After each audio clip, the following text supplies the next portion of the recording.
One of the problems I thought I was going to run into as a new YouTuber, and now that I've been doing these videos for a little bit, is that I was going to run out of ideas. Thank goodness that hasn't happened yet. I don't think that's going to happen for a while. I'll just be out and about doing something, whether it's thrifting or running errands or whatever, or even just watching other videos. Inspiration strikes, and I come up with an idea. So here lately, a lot of people have been talking about how slow things get in the summer in their eBay store. It's like, gosh, last year or even earlier this year I was doing so well. What the heck happened? I hit a standstill and I just hit a brick wall and I'm not getting anywhere. Why are my sales so slow on my eBay store? You're not alone. I'm sure lots of resellers are experiencing it. I'm a member of different groups on Facebook. Lots of people are talking about how their sales have slowed down quite a bit. It's hard to find the motivation to keep going when it's like your sales have literally slowed down to a crawl. It's the summertime. There is a summer slowdown for resellers, but if you know how to roll with it, if you know how to make the most out of a situation, if life hands you lemons, you do what? You make some really good lemonade and you try the best you can to keep trucking along. So there are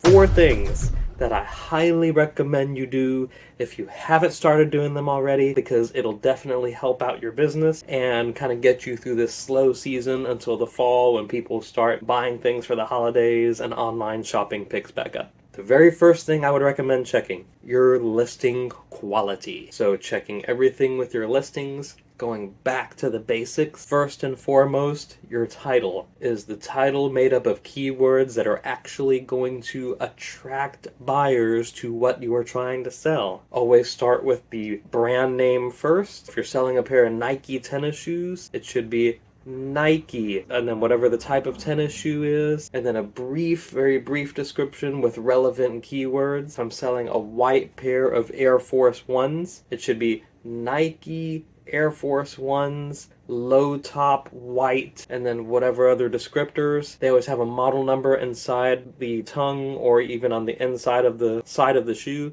Put that number there. Sometimes also, if a part number or manufacturer part number has a dash, list the number with and without the dash, because people will search for it both ways. I learned this when I was listing a whole set of Snow Babies, those collectible porcelain figurines. A lot of the model numbers or part numbers have a dash, so it could be like 6800-5, but I would search for 68005 and different results would come up. So you're going to notice in this example I'm about to show you that when I search for it without the dash, my listing's on top with others on the bottom. Then I'm going to search with the dash, and my listing is still on top because I did it both ways, but then other results are underneath mine. So try and fit relevant keywords, also keywords that people are searching for. The only exception to this is if you want to put vintage in the title. That's a popular word to search for, but don't put things like look, cute, rare, things that are just taking up space because you don't know what to put in the title. And even just look at the solds to see what is selling for what you're trying to sell. Look at what kind of keywords they use, because that might actually give you some inspiration.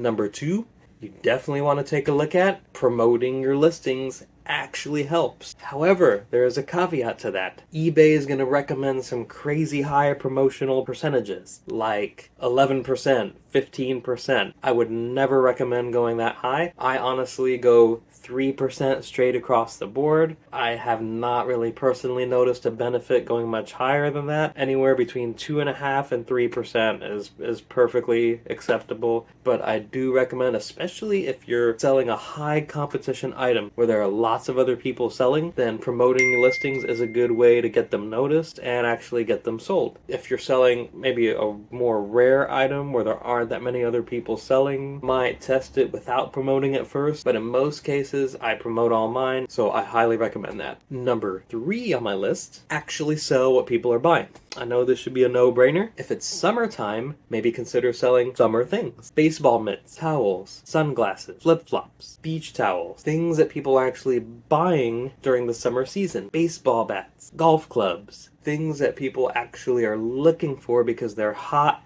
they're in season. You can even do a little bit of research, look online and see what is hot selling right now on eBay and trending. And I promise you guys, it's really not that hard to find that information, even if you just Google it. But if you do a little bit of research, it goes a long way as far as seeing what's actually out there that's selling. Even if your listings are excellent, keywords are great, you're promoting your listings, if you're not offering things that people are actually looking for, then chances are they're probably not gonna sell, especially during a time when online sales are already lower than what they would normally be. Drum roll. Last but not least, number 4 on my list, listing consistently. That's right.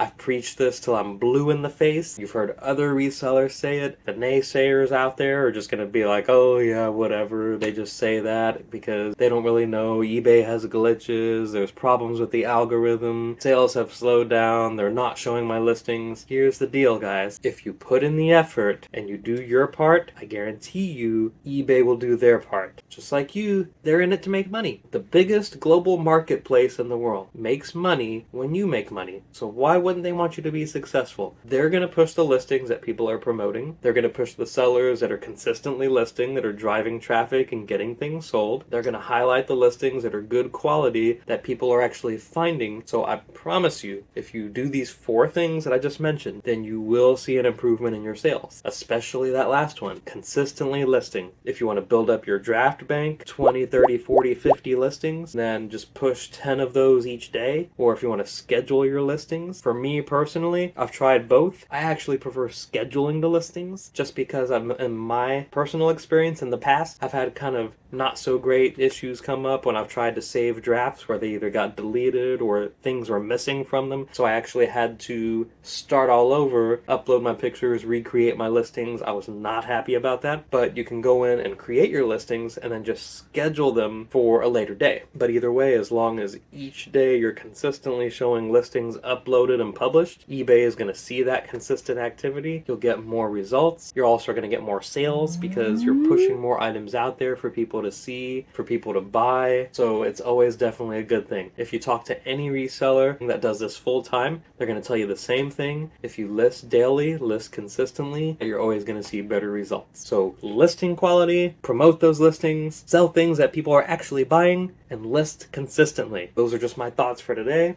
Let me know what you think. Drop your thoughts in the comments. If you haven't already, subscribe to my channel. I don't want you to miss any updates. I don't want you to miss any videos. If you found my channel even the tiniest bit helpful, I appreciate it, and I will catch you on the next one. Peace.